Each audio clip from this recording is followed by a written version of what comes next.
Queria agradecer ao convite da editora Manoli, que inclusive tem informação que está celebrando 50 anos, ao Informed também, que é um produto da Manoli, e o convite de vocês. É um momento muito especial, todos estão muito sensibilizados com a situação da epidemia do Covid-19, e aqui a gente vai, então, mostrar como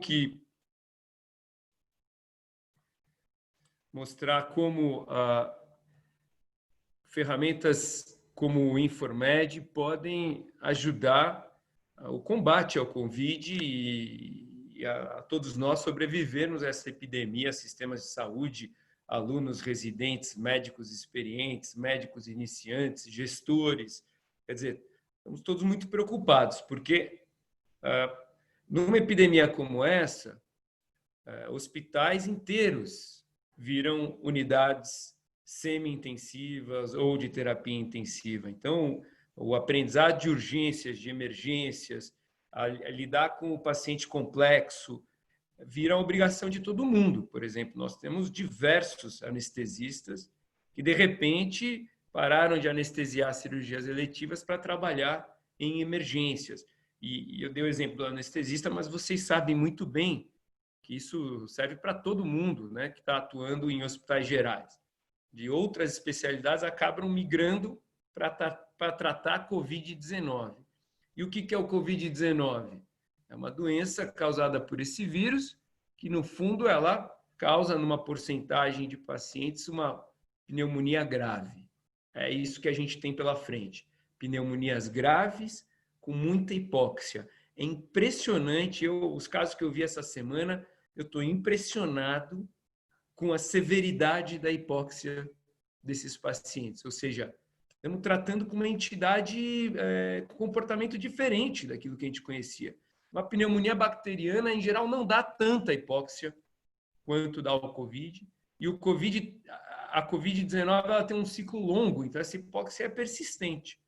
Todos nós vamos rapidamente virar especialistas em pneumonia grave, em hipóxia grave, em ventilação mecânica, em paciente complexo, mas também nas triagens, né? Em ter o discernimento de separar o que é um paciente mais leve, com uma gripe, e o que é o paciente mais grave com a pneumonia do Covid-19. Então, verticalmente, desde a atenção primária, desde a telemedicina, desde o sujeito que está lá, o médico que está triando pelo telefone, passando pela atenção primária, pelo pronto-socorro, pela enfermaria, até a unidade de terapia intensiva, toda essa linha tem que estar ciente do que é o Covid-19, das novidades, das mudanças. E essa epidemia tem essa característica muito dinâmica, né? Quer dizer, o que é semana passada não era, essa semana já é. Semana passada tinha uma droga que não se sabia se comprovadamente fazia efeito. Semana que vem essa droga já pode estar aí, né? Padronizada. Assim como a questão das máscaras, dos EPIs, está tudo muito dinâmico. A gente está descobrindo tudo agora, os trials estão correndo.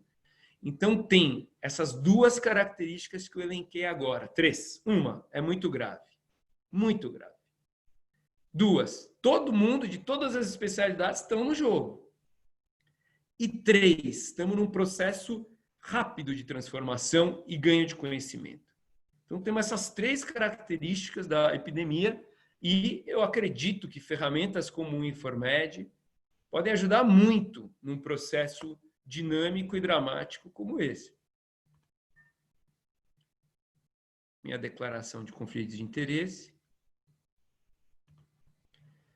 Então, essa é a nossa situação, né? Muda todo dia, essa é a situação do dia 14, obviamente que já mudou um pouquinho, mas a tendência é essa. É a situação do Brasil, né? Com o boletim do Ministério da Saúde do Brasil.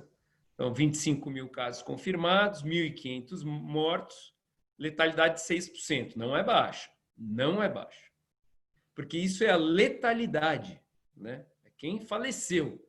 Então, imagina quantos ficaram em UTI por muito tempo, quantos perderam a função renal e estão em diálise, quantos tiveram morbidades consequentes a uma doença que tem letalidade de 6% no geral, né? Então, a situação é essa, a distribuição no Brasil ainda é heterogênea, mas a epidemia não chegou no seu platô, não chegou no seu pico, ainda é incremental, né? Tem uma concentração grande no Sudeste e em alguns outros pontos, mas possivelmente isso vai se espalhando, e por isso que a gente tem que preparar todos os estados brasileiros para o enfrentamento, todos, né? Porque isso é possível que vá em ondas, não uma onda só, em algumas ondas, conforme a quarentena vai arrefecendo, flexibilizando, pode ter ondas e todo mundo tem que estar preparado. Então, qual a vantagem de ter uma plataforma digital versus ter um livro embaixo do braço, né? Quando eu fiz residência, a gente tinha um livro, né? Era um livro com um resumo de tudo, né? E algumas anotações pessoais. Então, qual a vantagem de, em vez de ter livros, ter uma plataforma digital como o Informed? Primeiro, atualização. O livro você não consegue atualizar. O livro demora. Uma plataforma dessa pode ser atualizada todo dia, toda semana, sempre que possível. Saiu uma coisa nova, ela é atualizada. Ela te informa que atualizou. Ela pode te notificar, né? Então, esse é o espírito dessa plataforma, que seja atualizada. Número 2, em vez de carregar quilos na mão, a pessoa tem tudo acessível universalmente. Você tem computador, telefone celular, tablet, você pode entrar em qualquer lugar, você está no plantão, você esqueceu na tua casa, você tem o computador do colega, o institucional, quer dizer, isso pode estar universalizado no lugar onde você trabalha. Terceiro, tem um buscador, quer dizer, quando você entra, como o Google, o Bing, quer dizer, você entra na plataforma, você tem um buscador, onde você vai jogar palavras-chave, você vai botar sua dúvida e o buscador vai te ajudar a localizar a tua dúvida de imediato. Quarto, o conteúdo é segmentado, quer dizer, você abre qualquer conteúdo do Informed, ele na primeira coisa que aparece depois do título e os autores, você tem a segmentação. Quero ir direto no tratamento, quero ir direto no diagnóstico, quero ir direto nas complicações. Então, você consegue acessar diretamente sem ter que passar um capítulo inteiro para achar o que você quer. Isso dá bastante agilidade. Em seguida, a nuvem, já falei, acesso universal, onde você tiver, né, qualquer computador. E é uma coisa de serventia para toda essa cadeia multidisciplinar que está envolvida no atendimento. Todo mundo pode se beneficiar disso. Médicos, administradores, enfermeiros, físios, toda a cadeia que está envolvida no atendimento da Covid pode utilizar uma plataforma como essa. Então, a alma do negócio, na minha opinião, é o diagnóstico e tratamento. É isso, no final das contas, que as pessoas esperam. Como eu faço o diagnóstico dessa doença e como eu trato. E por isso que o Informed teve a preocupação de, além dos capítulos tradicionais, que tem o conteúdo com apresentação mais completa, integral, também fazer resumos que nós chamamos de DT, diagnóstico e tratamento, onde é mais rápido o acesso à informação de beira de leito, para resolver o caso, né? Então, isso vocês vão ver que tem esse material DT e também tem os capítulos. E eu vou mostrar em seguida conteúdos relacionados ao Covid-19 do Informed, porque é o tema dessa aula. Mas vamos lembrar que essa plataforma tem 50 mil conteúdos que já tem uma história, né? Eles são provenientes de materiais e personagens protagonistas, professores, pesquisadores, acadêmicos, que produzem há muitos anos, né? Alguns até há muitas décadas, para a editora Manoli e que vem das principais universidades brasileiras, renomados. Quer dizer, você pega às vezes um capítulo, abre lá e veja o currículo da pessoa que está escrevendo. Não é brincadeira, né? Todo mundo, a gente conhece há muitos anos essas pessoas, porque são do mesmo meio aí universitário ou de meios outros que a gente tem conhecimento sobre a formação. Então, esse material ele não foi digitalizado de uma hora para outra a toque de caixa, quer dizer, vem vindo um amadurecimento que tem a ver com a história da editora, enfim, com todas as obras que a editora também publicou, segue uma linha de qualidade e não é um material que nasceu da noite para o dia, é um amadurecimento mesmo. Mas a gente vai focar no Covid-19, logicamente, o material do Covid-19 é mais recente, porque a doença ela é uma novidade, né? Apesar do corona já ter aparecido de outras maneiras, ela é uma novidade. Então, deixa eu ver aqui que entrou uma mensagem que eu queria abrir o chat para aqui, só para ter uma noção de quem está entrando conosco. Chat. Tudo bem, vamos em frente. Então, o Covid-19, quando você coloca Covid no buscador, aqui vocês veem o buscador já dentro da plataforma, ele já abre 27 conteúdos. Nós temos 27 conteúdos hoje, e isso é incremental, isso vai crescendo, né? Até agora temos 27 conteúdos, e parece que não tem nem 2 meses direito da epidemia no país, né? Já temos 27 conteúdos. Esses conteúdos se distribuem entre aulas, conteúdos escritos, DTs, que são esses diagnóstico e tratamento, webinars, artigos. Então, tem uma série de coisas. Se a pessoa está com tempo de assistir uma aula completa, ou então ela quer uma consulta rápida para resolver um problema de beira de leito, vai ter aquilo tudo que o Informed, em geral, oferece. Há um filtro também, né? Eu gosto muito de usar o filtro. Em geral, estou interessado em coisas rápidas, em buscas rápidas. Então, você pega o filtro e filtra, por exemplo, você quer uma coisa rápida, você filtra capítulo, artigo e diagnóstico e tratamento, ele já vai te trazer, por exemplo, o material que está escrito e pula as aulas e tal. Então, dá para você filtrar o que você quiser naquele momento. Ou você quer só assistir uma aula, você filtra e vai ver as aulas que estão disponíveis. Por exemplo, nós temos hoje uma série de aulas disponíveis, vamos dizer que a pessoa selecionou a aula, né? No dia de hoje já tem 6 aulas sobre Covid-19 prontas, preparadas por gente muito competente. Vocês vão ler os nomes aí, tem gente, todos eles têm uma formação, só checar, impecável, todos eles são especialistas naquilo que estão falando, quer dizer, não tem realmente aventureiro aqui, né? Então, implicações cardiovasculares da Covid-19 é uma aula, a gente sabe que o Covid pode dar miocardite, arritmia, os problemas do intervalo QT com a cloroquina, tudo isso tem nessa aula. O atendimento ao idoso, que é população de altíssimo risco para letalidade no Covid, aspectos de imagem, um assunto hotspot, assim, né? Quer dizer, Covid e tomografia de tórax virou quase que um par, né? E é muito importante quem está na ponta saber quais são as imagens típicas de Covid. Vocês vão ver isso nessa aula. Manejo clínico do paciente grave, bom, é isso aí. 10, 20% dos Covid são graves mesmo e vão ser tocados dentro do espírito mindset de doença complexa e grave, de UTI, semi-UTI, né? Então, aqui tem uma visão sobre a gravidade dos pacientes e uma visão de pronto-socorro, que é muito importante, né?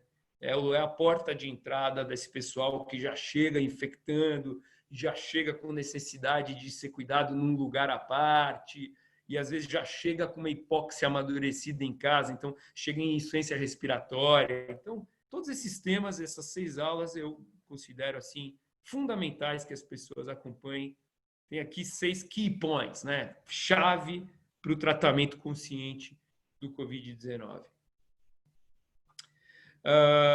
E aí sim, vem um capítulo realmente assim, de primeira linha, que inclusive ele é cumprido porque ele é completíssimo.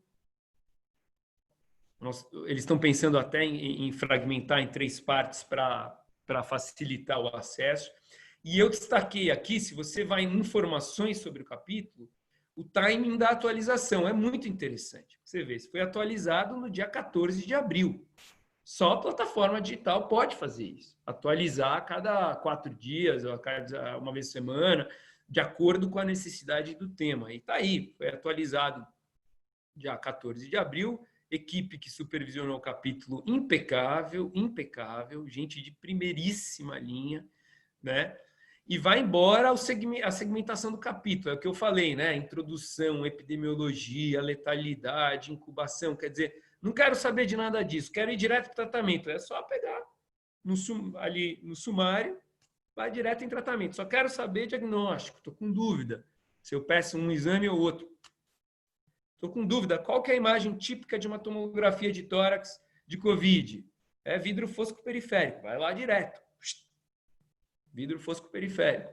Né? Então, você tem toda a facilidade de rastrear um capítulo como esse. Né? Veja só como esse capítulo é completo, né?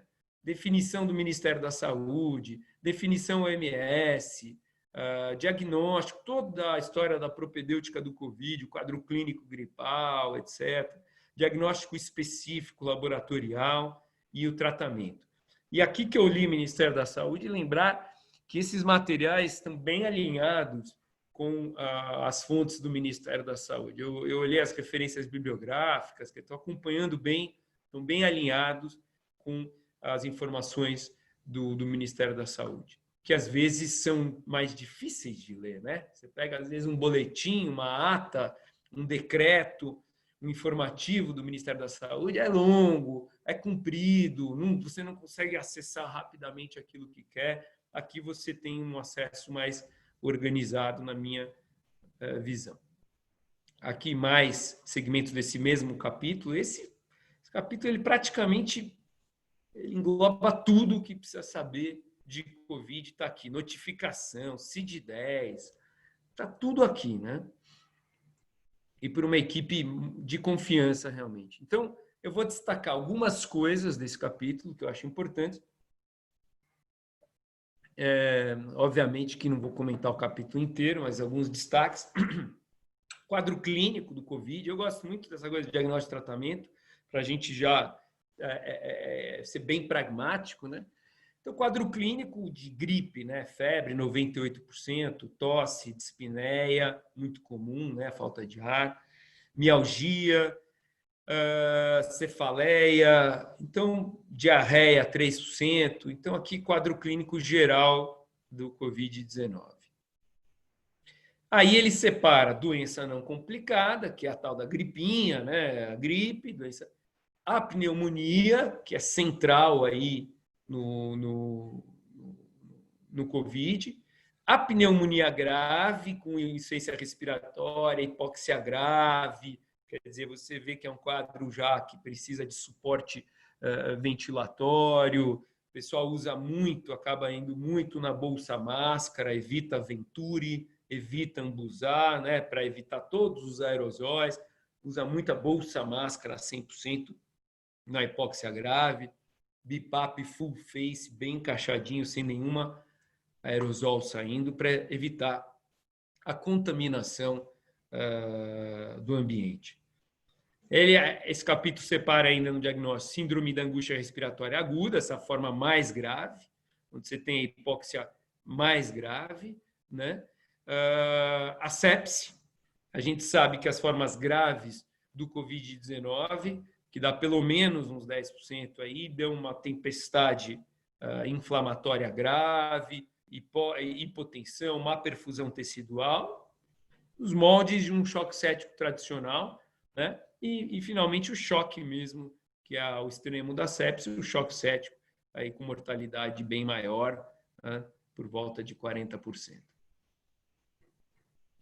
Diagnóstico específico dessa doença, então, fora o quadro clínico, propedêutico, diagnóstico específico, a princípio, é feito até o momento com a PCR, né? Colhida com suave, nasal, oral, e se faz uma PCR específica para a COVID. A gente sabe que isso tem falha.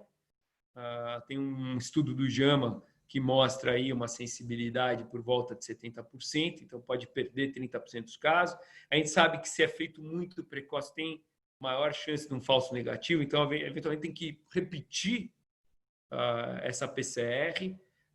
Eu mesmo tive um caso assim, que acabou sendo entubado, a PCR só positivou alguns dias depois, então tem que ter muito cuidado com isso, né? Em alguns laboratórios onde a PCR ainda não é totalmente padronizada, precisa de uma contraprova, mas em geral, na prática, é a PCR mesmo que está sendo realizada. Está entrando no mercado a sorologia IgG e IgM, mas para o uso universal, o mais recomendado neste momento ainda é a PCR.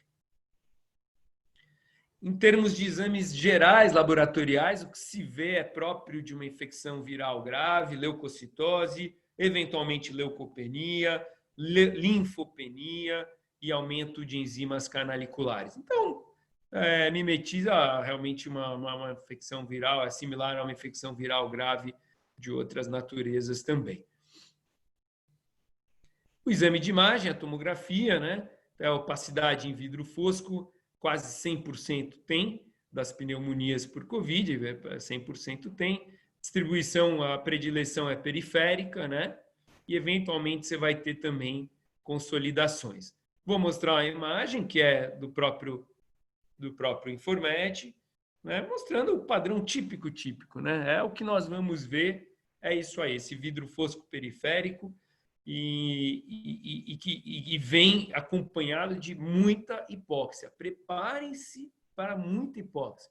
Eu estou com o paciente internado agora, que é muito assim, interessante, porque já passou a fase pior, aguda, ele está comendo, ele está se alimentando, ele está conversando, ele fica no BIPAP, mas a hipóxia ainda é franca. É impressionante como a hipóxia é quase desproporcional ao próprio quadro geral. Uma novidade para nós. Ele tem uma hipóxia tremenda, não tinha nenhuma doença pulmonar, é tudo agudo. E está lá comendo e tal, mas precisa da bag 100%, full face com 60% de FO2, uma hipóxia persistente. E por isso que a pessoa está muito preocupada no timing de intubar precoce, em não bobear, porque esse turning point é muito rápido. Assim. A pessoa vai da hipóxia para uma parada respiratória rapidamente. Está muito dependente, né? Parece que a gente está trabalhando no topo do Himalaia, não é verdade? É assim, uma hipóxia brutal. Pessoa, eu tenho relatos de muita gente que foi ao banheiro, cadeira higiênica, enfermeira, com oxigênio e tal, e passou mal no banheiro, porque não aguentou uma cadeira higiênica, não aguentou. Então, fica muito sensível ao ponto de hipóxia que põe o paciente no risco de uma parada mesmo. Né? Fica muito sensível a isso. Mais padrões periféricos, mais do mesmo, né? Mais padrões periféricos de pneumonia intersticial, de vidro fosco. A população de risco, ainda estou no mesmo capítulo, hein, gente? Esse capítulo é muito completo, é muito interessante, você acha tudo nele. A população de risco, todo mundo sabe, os cardiopatas, pneumopatas, AVC prévio, os idosos acima de 65 anos, mas lembrar que no Brasil, gente, 1 em cada 4 óbitos por Covid tem menos de 60 anos. Não é uma doença só de idoso, pessoal. O pessoal está falando, não, lockdown só no idoso. 1 em cada 4 óbitos, a menos de 60 anos no Brasil, tá bom? Não é uma doença só de idoso, é que no idoso é mais grave, assim como nesses pacientes com maior risco, a insuficiência renal, HIV. Tratamento. Bom, o tratamento é suporte, né? A gente ainda não tem um tratamento, não tem um tratamento específico, então está na alma do intensivista, do emergencista, do clínico geral ou daquele que migrou da sua área de cirurgia, de anestesia, para tratar esse tipo de paciente. Está na alma o suporte rápido no timing certo. Vamos entubar na hora certa. Vamos colocar no BiPAP na hora certa, né? Vamos evitar broncoaspiração. Está sensível para quem pode se alimentar, para quem não está em condição de se alimentar. É o tratamento geral de uma hipóxia grave, de uma insuficiência respiratória hipoxêmica, tá bom? Tratamentos específicos estão todos em testes, como vocês sabem, com estudos preliminares. Cloroquina, azitromicina, antivirais, corticoide, anticoagulante, antiparasíticos. Todos têm estudos pequenos, mas precisa dos estudos maiores. A gente precisa dos estudos, dos trials. Tem centenas de trials rolando no mundo, inclusive no Brasil. As respostas vão chegar, né? Mas para universalizar tratamento, precisa de comprovação mais concreta do seu risco-benefício. Senão a gente pode acabar lesionando as pessoas, né? Nós tivemos experiências assim no passado, com drogas que pareciam boas, mas na verdade não eram. Então precisamos de mais comprovação sobre tratamentos específicos, né? Aqui o capítulo ainda separa a terapia e monitorização precoce de suporte, tratamento da insuficiência respiratória e gerenciamento do choque séptico. Aqui vocês vão ver informações sobre tudo isso que eu acabei de falar. Tempo de intubar, tempo de não intubar, ventilação mecânica, parâmetros na ventilação mecânica, tratamento do choque, da hipoperfusão tecidual, prova de volume, monitorização do lactato, análise de uma gasometria.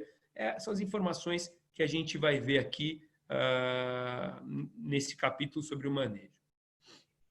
E depois vão vir fluxogramas bem interessantes, até não só para o médico da ponta, para a enfermeira, mas também para o gestor, para quem está raciocinando o conjunto desse sistema de saúde, seja o gestor do hospital, seja o gestor municipal, quem está responsável pela saúde na cidade. Vem aí fluxogramas muito interessantes. Esse primeiro é um fluxo do manejo clínico na atenção primária à saúde, em transmissão comunitária. Então, vai ver a questão, como os postos de saúde podem triar, o que faz com esse cara que chega com febre lá, como que notifica, como que separa e isola ele, quem deve ser referenciado ou não para um lugar mais especializado, para um pronto-socorro. Quer dizer, quem pode ser dispensado para casa, né? Um quadro mais leve, gripal, e com que advertências que a gente manda alguém para casa? Olha, mede temperatura,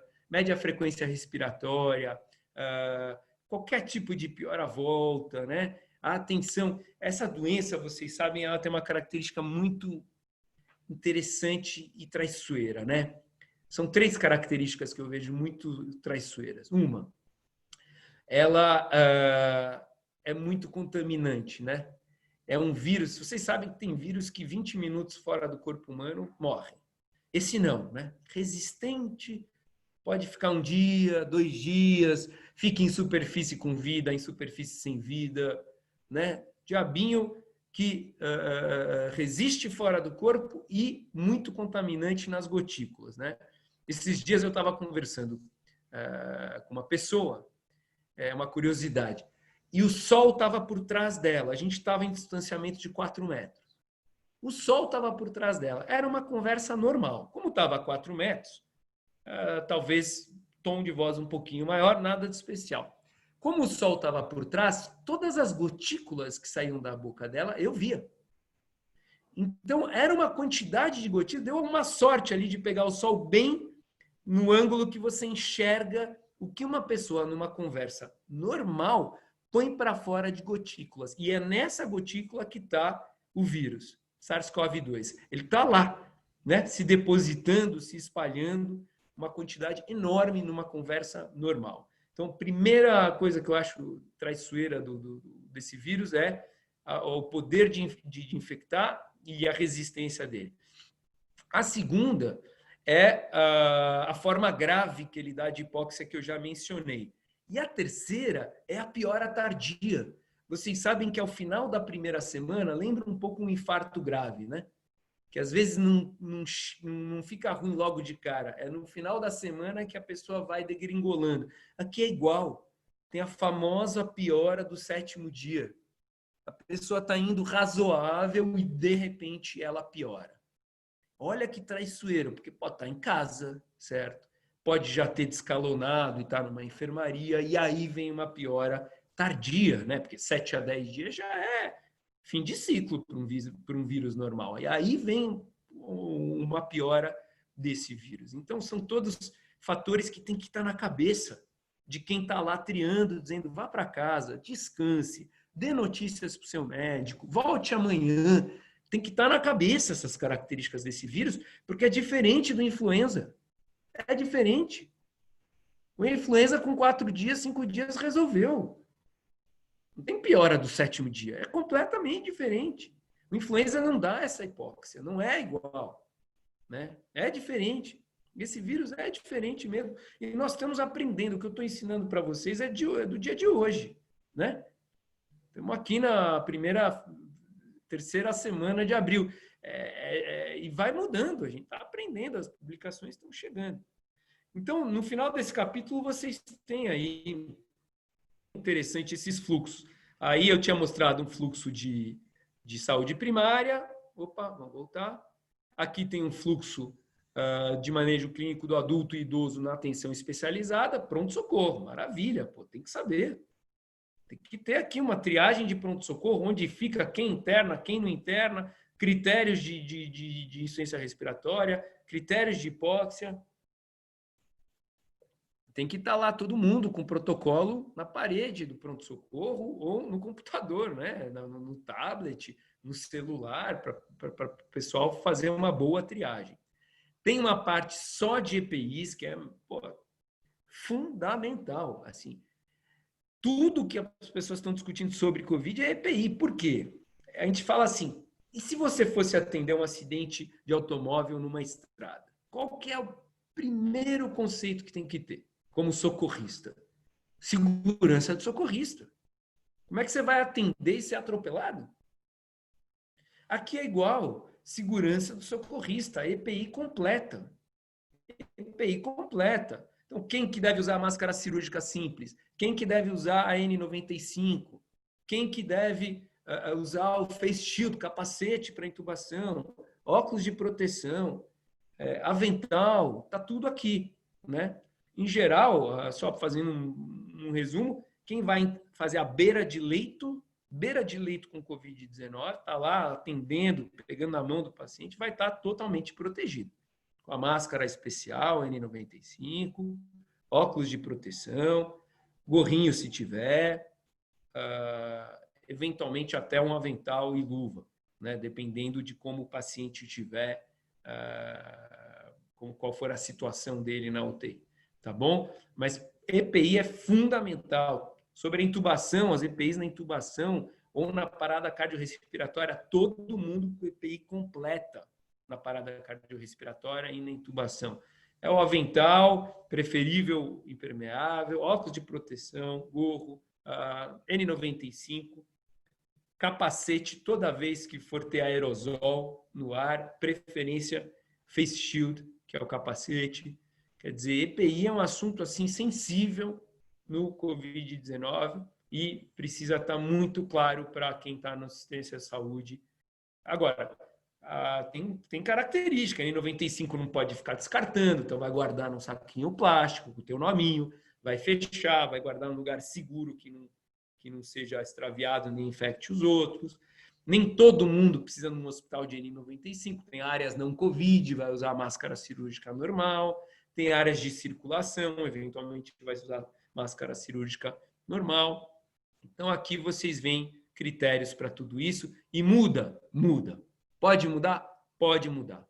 Chega estudo novo mostrando que máscara cirúrgica é uma porcaria ou que é incrível, vai mudar, vai ser atualizado, porque, como eu disse, essa epidemia é dinâmica. Então, tudo isso que eu falei está num mega conteúdo segmentado para acesso rápido sobre Covid. E agora temos outros conteúdos, como eu falei, tinham 27 conteúdos de Covid-19 no Informed. Aqui tem outros capítulos muito interessantes também. Por exemplo, o capítulo de cardiovascular da COVID, mostrando tudo aquilo que pode acontecer no coração. Por exemplo, olha que interessante, 17% arritmia. 17%, né? 7% injúria miocárdica. Isso pode chegar a 15%, dependendo do estudo. Tem bastante colapso circulatório, tem bastante miocardite envolvida, né? Referência New England, né? Sempre muito bem referenciados os conteúdos, né? E aqui, isso que eu levantei sobre a polêmica do IECA, né? Esse capítulo vai falar se tem que suspender os IECAs, IBRAs, captopril, losartana. Então, o capítulo segue as recomendações de todas as sociedades, brasileira, americana, europeia, atual, que apesar de haver alguma investigação a respeito, não se recomenda suspender IECA, IBRA de quem está usando por causa da Covid, né? Especialmente como prevenção, né? Não se recomenda essa suspensão. Aqui um capítulo sobre crianças e adolescentes. Graças ao bom Deus, em criança a doença é mais leve, certo? Fatalidades em criança é uma coisa rara, mas existe, mas é raro. Mas graças a Deus. Então aqui tem um capítulo sobre crianças e adolescentes. Cirurgia, vai ter alguns capítulos de cirurgia e Covid. O que é que faz? Suspende as cirurgias eletivas, mas faz as de emergência. Como é que funciona o centro cirúrgico, né? Então, aqui tem um capítulo sobre isso. Aqui tem um capítulo sobre cirurgia de emergência. Bom, o cara chega com uma cirurgia de emergência, colicistite aguda. Não tem jeito. Vai ter que fazer. Então, quais os cuidados, né? Quais os cuidados se ele tiver a Covid-19. Gestantes, né? Quais os cuidados com a gestante, quais as características de uma gestação onde a pessoa se infecta por Covid, né? Vai ter um capítulo só sobre isso, bem interessante também para quem trabalha com gestantes. E também é de interesse, como eu falei várias vezes, do gestor, que tem essa visão global. Covid é uma doença que mexeu muito em UTI, mas mexeu muito com a cabeça do gestor, né? O que eu faço agora? Transformo meu hospital inteiro em Covid, separo alas, separo prédios, chamo médicos e enfermeiros e físios para contingenciar.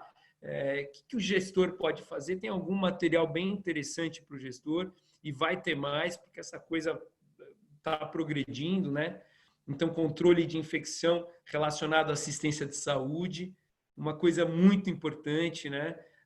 Em todas as esferas, pré-hospitalar, intra-hospitalar, a gente está muito preocupado também com a questão dos profissionais de saúde. Na Itália, isso foi uma catástrofe, porque eles se contaminaram muito.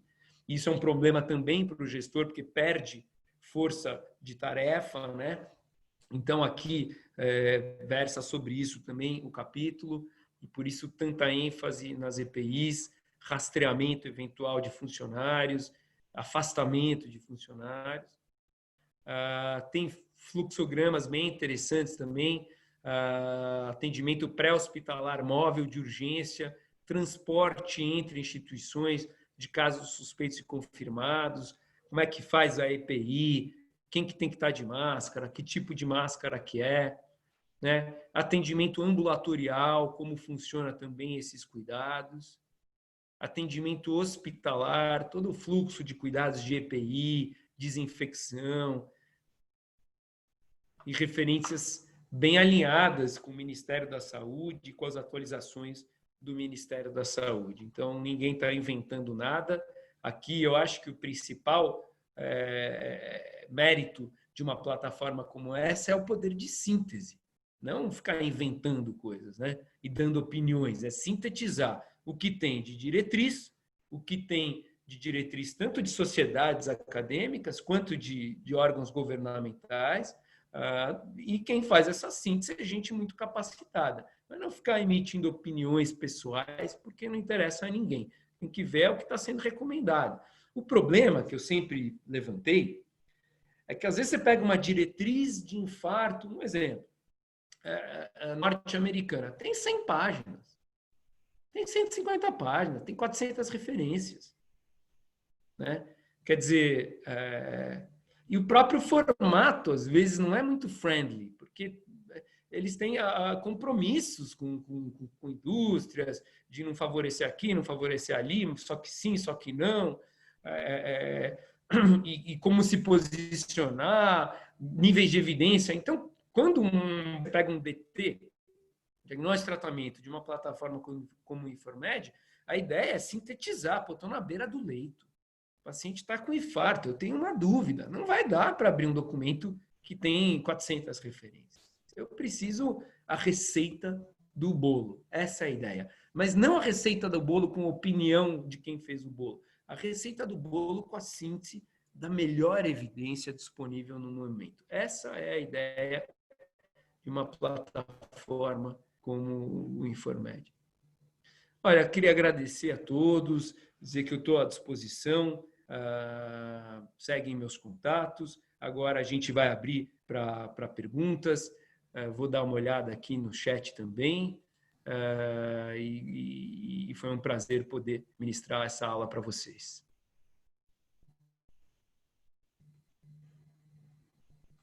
Quem tiver perguntas, pode mandar no chat, que a gente vai aguardar aí alguns minutinhos para ver se tem dúvidas, perguntas.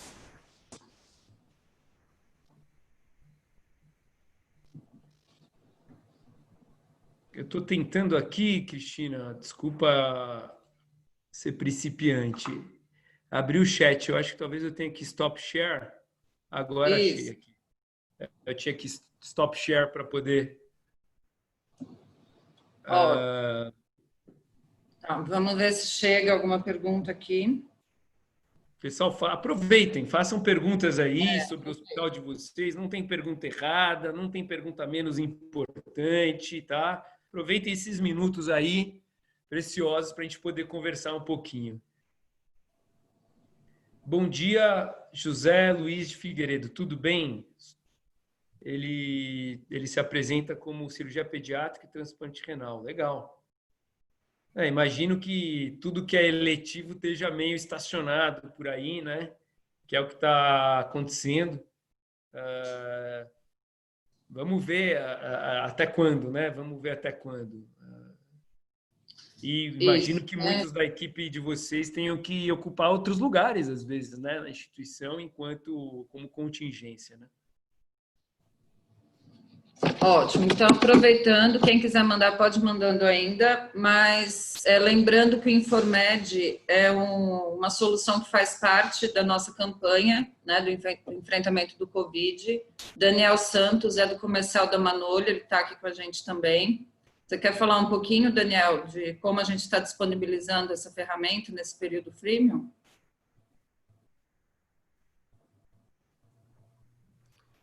Oi, Cris. Sim, bom dia para todos.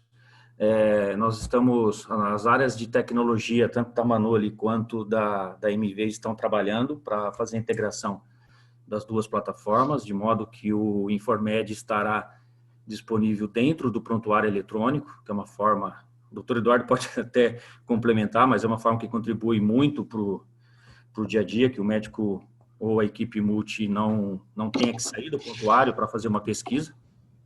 Eu acredito que nos próximos dias essa integração já estará finalizada e disponível para que todos os clientes tenham acesso, não só à parte do Covid, mas tenham acesso a todo o conteúdo, apesar de nós estarmos disponibilizando gratuitamente, não há nenhum tipo de limitação de conteúdo e nem de quantidades de acesso. A liberação é total.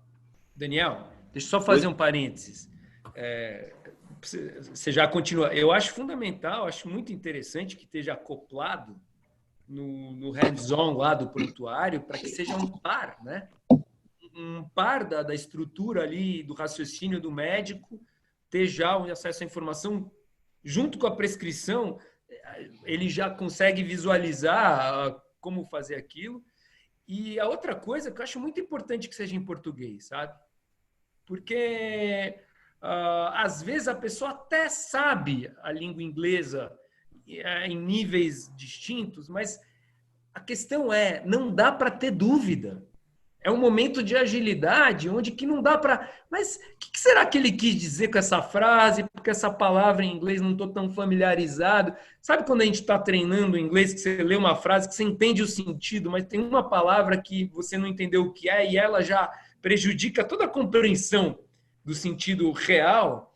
Então, eu acho assim, é interessante que esteja em português para uma emergência como essa. Não dá tempo de checar uma palavra em inglês, de ver com o amigo, de ligar.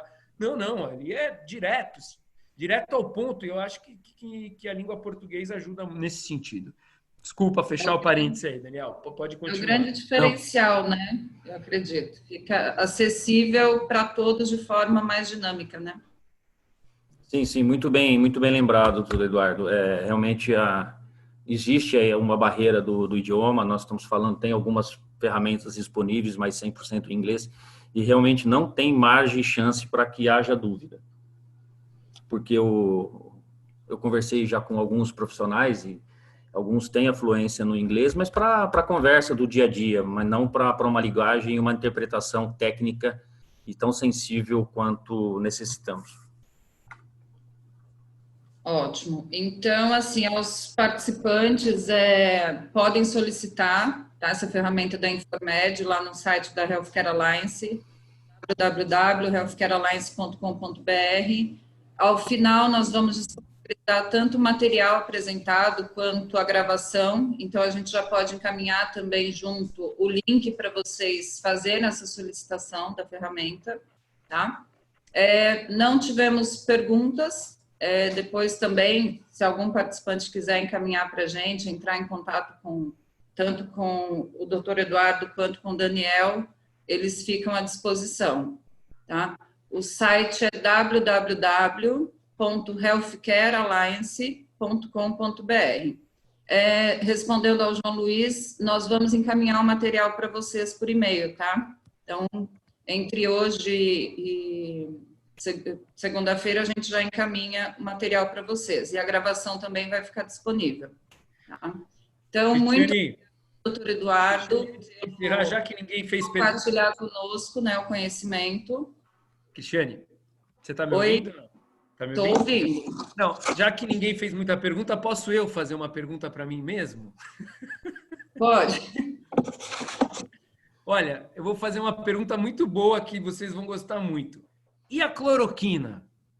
Está na moda essa pergunta, então não vou me privar, tem mais alguns minutinhos, estou vendo aqui, a gente não ainda estamos no horário, sobre a polêmica da cloroquina, que está pautando até movimentações políticas, enfim. Como que eu resumo? Eu acho que não há nenhum mistério por trás da cloroquina neste momento, eu não vejo nenhuma neblina, a situação é clara. O que tem sobre a cloroquina? Tem estudos pequenos, fora do Brasil, com 20, 30 doentes, quer dizer, bem pequenos, mostrando, sobretudo, desfecho subsidiário. O que é isso? É contagem de vírus. Quer dizer, deu remédio e notou que a contagem de vírus, seja na secreção sanguínea, reduziu. Não há nenhum estudo, mostrando claramente que ela reduz risco de morte ou risco de uma pneumonia grave. Isso não existe, né? Porém, isso está em andamento. Nós temos no Brasil uma dezena de estudos sobre cloroquina, fora do Brasil uma centena de estudos sobre cloroquina, aí sim, desenhado para quantidade de gente maior, estudando realmente a segurança e eficácia. Por quê? Porque é uma droga que não é completamente isenta, não é como dar um placebo, um fitoterápico, ela pode ter efeitos colaterais, inclusive tem um estudo que foi interrompido em Manaus por conta de arritmias causadas ou supostamente pioradas pela cloroquina quando ela é associada às outras drogas de UTI. O alargamento do intervalo QT, tem uma lista enorme de drogas que alargam o intervalo QT e a cloroquina em interação com essas drogas pode levar a arritmias graves que nós chamamos de torção de ponta, né? Que é a arritmia ventricular polimórfica. Então, assim, não se sabe. Mas então usa ou não usa? Vamos para a prática. Usa ou não usa? Olha, qual que é a recomendação do Ministério da Saúde e qual seria a minha opinião a respeito? Que se o paciente entender que essa evidência ainda não existe de risco-benefício e que se for dado, tá, dado em estado de compassivo, que é tratamento compassivo, quer dizer, tratamento sem prova, porém numa situação dramática, como uma pneumonia grave, por exemplo, num paciente vulnerável, aí eu acho que pode individualizar e eventualmente tentar. Mas ambas as partes têm que estar conscientes disso. Tanto família e paciente, quanto médico, do estado atual da cloroquina. Mês que vem vai mudar? Semana que vem vai mudar? Pode mudar a qualquer momento. É só sair o artigo com um desses trials já pronto, ou um resultado preliminar, a gente vai ter mais força para indicar ou desindicar. Agora, para recomendar para uma população inteira, como medida geral, para um sistema de saúde inteiro, seja privado ou público, aí é muito mais delicado, pelas essas limitações que eu acabei de mencionar. Então, aí um pouquinho sobre a polêmica da cloroquina, que proporcionalmente serve para os outros tratamentos que também estão andando. O mesmo raciocínio que eu acabei de falar é parecido para lopinavir, corticóide, anticoagulante, vermífugo, etc.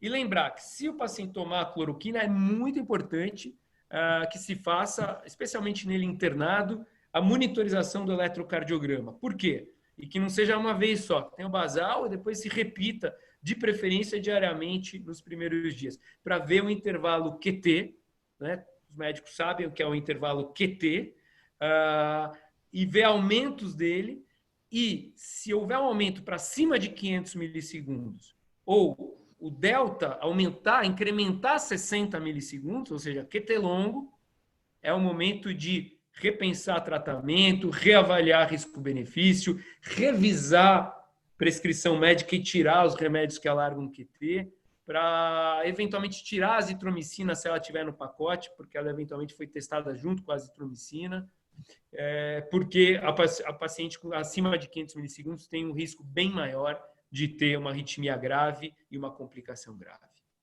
Ok? Chegou uma pergunta. Olha, ainda tem tempo. Ainda temos tempo. Doutor, uma dúvida. Quais os motivos que levam ao óbito de jovens? Olha, exatamente aquele que leva ao óbito de idosos. Pneumonia grave com hipóxia grave. Mas exatamente isso. Né? Ele dá pneumonia grave no jovem também. Essa questão que não é só idoso. A proporção é maior em idoso e o jovem resiste mais a uma internação por pneumonia grave do que o idoso, que não resiste. Mas o jovem acaba também na UTI, acaba também em ventilação mecânica, em proporção menor, mas acaba também. Né? Acaba também. Então, o que mata o jovem é pneumonia. Pneumonia, hipóxia e choque. É isso aí. E, eventualmente, por que se fala tanto da quarentena e do achatamento da curva? Porque uma coisa é você ter meia-idade, ou mesmo ser idoso, e chegar num pronto-socorro com hipóxia grave e te avaliar e falar, não, pois não, está com hipóxia, ciência respiratória, vamos imediatamente para a sala de emergência, de lá imediatamente para a UTI. E eu vou te devolver na sua casa em 10 dias. Vivo, e bem, e sem sequela. A outra coisa é você chegar no pronto-socorro e não ter a vaga. Aí você vai ver a mortalidade disparar, que é o que aconteceu na Itália. Porque o que poderia ser uma doença controlável num jovem com pneumonia grave, vira um descontrole porque não tem a vaga. Ela vai acabar sendo tratado no corredor de improviso, a intubação vai atrasar, vai ser inadequado, a inadequação vai contaminar outros profissionais. Então, o colapso do sistema de saúde leva a piorar a morbimortalidade da doença. Piora o problema. Né? Por isso que se fala tanto em tentar achatar a curva, reduzir a velocidade com que aumenta. Né? Cuidados pré com a imunidade reduzem o risco de contrair o vírus? Não. Não temos nenhuma prova que cuidados farmacológicos com imunidade reduzam a infecção pelo vírus. Vitamina C, vitamina D, não. O que eu costumo falar é cuide da sua imunidade com as medidas tradicionais que melhoram a imunidade? Alimentação correta, dormir bem, evitar exagero de sol, porque o sol em exagero, ficar horas no sol diminui a imunidade, reduzir estresse, parar de ficar o tempo inteiro no celular que nem maluco, descansa o celular 2, 3 horas por dia, porque o excesso de informação está deprimindo as pessoas e deprimidas elas têm pior imunidade. Evitar refluxo gastroesofágico, janta cedo e leve. Então, medidas não farmacológicas melhoram a sua imunidade, reduzem o seu risco. Tem mais alguma coisa aqui? Bom dia. Indicação de anticoagulação plena. Não tem. Não tem. Existe estudos explorando a anticoagulação em casos graves, com dímero D acima de 3.000. A gente sabe que tanto na fisiopatologia do choque séptico quanto do COVID grave tem trombose microvascular. Isso não quer dizer que a anticoagulação cura. Vocês se lembram, quem é um pouco mais velho, de uma droga chamada Chigris, que teve no mercado 10, 15 anos atrás, prometendo redução de mortalidade e resolução do problema da sepse, porque atuava como na trombose microvascular, foi banida pela futilidade e pelo risco hemorrágico. Foi banida. Então, não há nenhuma prova que a anticoagulação resolva a COVID grave. Nenhuma. Está tudo em estudo. Tudo é pautado em racional para estudo, não para aplicação terapêutica. O que se preconiza no COVID-19 é anticoagulação profilática, né? Como se faz para TVP em casos de pacientes internados. Mais alguma coisa? Há bons desfechos com catéter de alto fluxo? Olha, como toda hipóxia grave, precisa de um aporte grande de oxigênio. É impressionante, eu contei o caso desse senhor, que é impressionante. Ele acaba de comer bem, mata o prato de comida, ou seja, muito doente, não está. Mas ele tem uma hipóxia assim terrível, ele é tudo agudo, não é que ele era enfisematoso.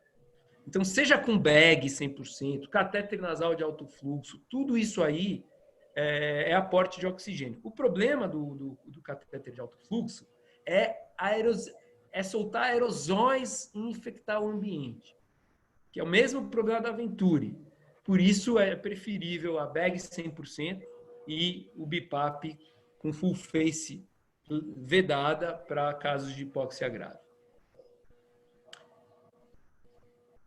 Mais alguém quer aproveitar o último minutinho? Alguém quer fazer a última aí? Doutor Eduardo, Daniel, na realidade, nem é uma pergunta, mas o Informed tem muito conteúdo em saúde mental também.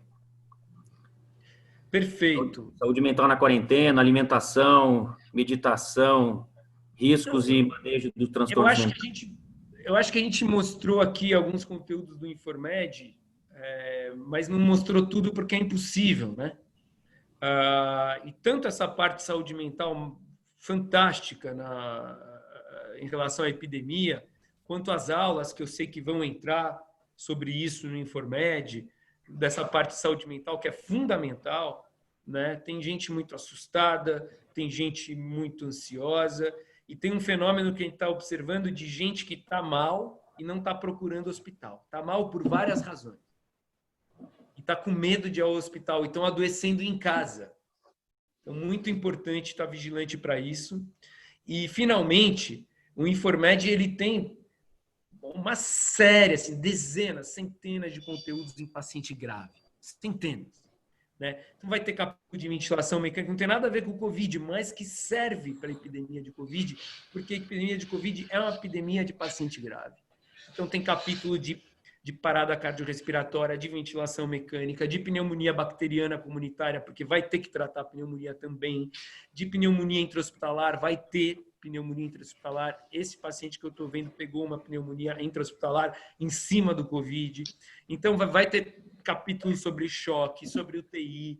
Quer dizer, o Informed tem realmente instrumentaliza o médico de qualquer especialidade para atuar nessa contingência.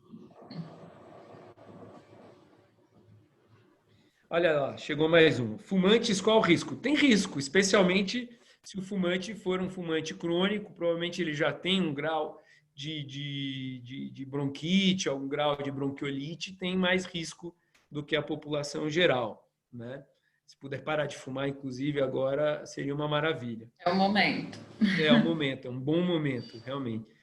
Tá, tem mais uma aqui, vamos responder essa última, só para a gente não extrapolar muito tempo, né? Imagino que está todo mundo corrido. Existe também. indicação de manter a hemoglobina maior para melhorar a hipoxemia? Não.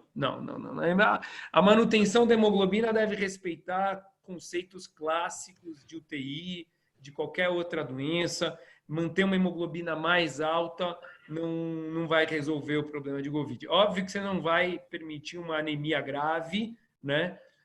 Em geral, os cortes de UTI, assim, a gente não tolera menos do que 8 em geral, 7,5, 8. Aqui você vai individualizar, está tratando um choque, quer dizer, o paciente já era enfisematoso, vai individualizar, mas suprahemoglobina de jeito nenhum.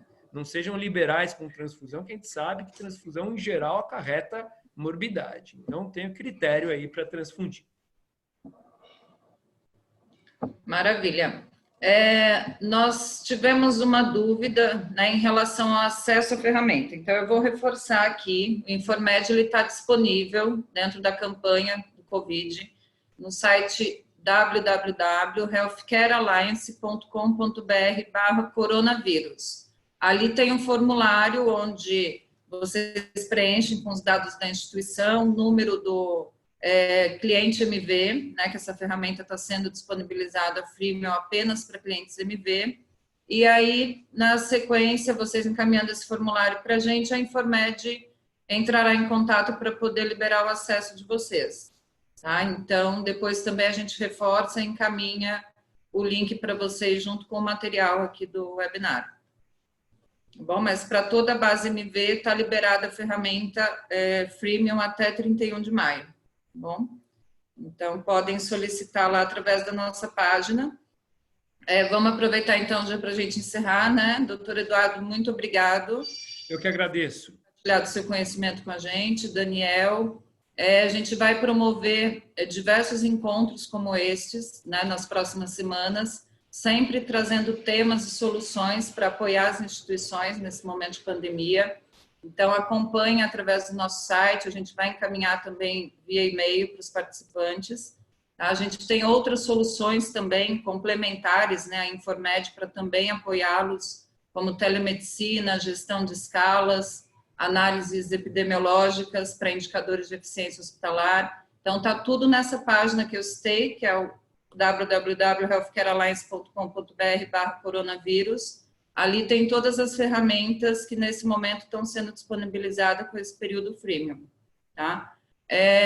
Muito obrigada a todos que tiraram esse tempo para participar desse encontro aqui com a gente, tá? E qualquer dúvida também pode nos encaminhar e-mail, que a gente passa o contato do Dr. Eduardo, do Daniel também, mas entrem lá, façam a solicitação, que eu acho que vale muito a pena a utilização da ferramenta justamente pelos diferenciais, né, de ser uma ferramenta 100% português, conteúdos extremamente atualizados. Então, é um bom momento para vocês conhecerem e implantar isso nas instituições, né, nesse momento.